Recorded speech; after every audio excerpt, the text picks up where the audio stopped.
Disarmed at last, UN troops confront East Timor's militias on the streets of Dili.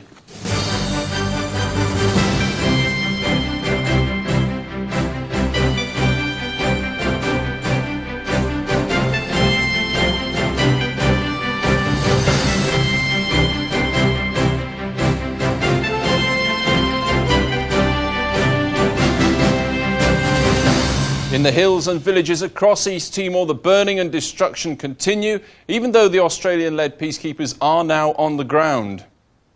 Good evening. Patrolling the burned-out streets of the capital is the easy bit, but Dili's population's in the hills, thousands in desperate conditions beyond the present range of aid efforts. A spectacular government U-turn. 1 minute there's no more money for the sheep and dairy farmers, the next there's £150 million as New Labour tries to woo the countryside lobby. As the public inquiry into the Southall train crash opens, dramatic new video evidence is produced, taken minutes after the impact.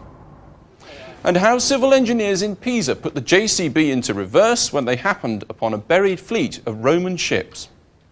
And the other headlines tonight, the biggest price cuts Britain has ever seen. Well, that's the promise of one supermarket tonight as the battle for customers hots up.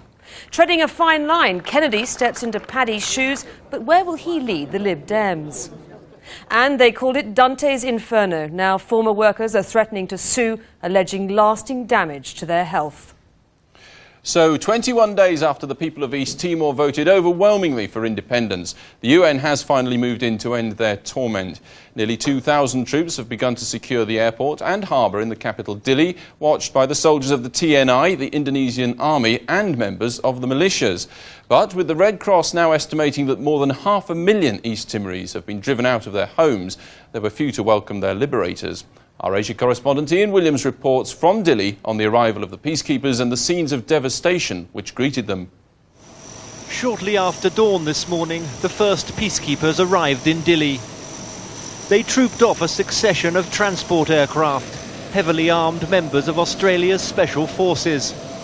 The aim was to have 2,500 troops in Dili by the end of the day. They came prepared to fight, but the reception so far has been cordial.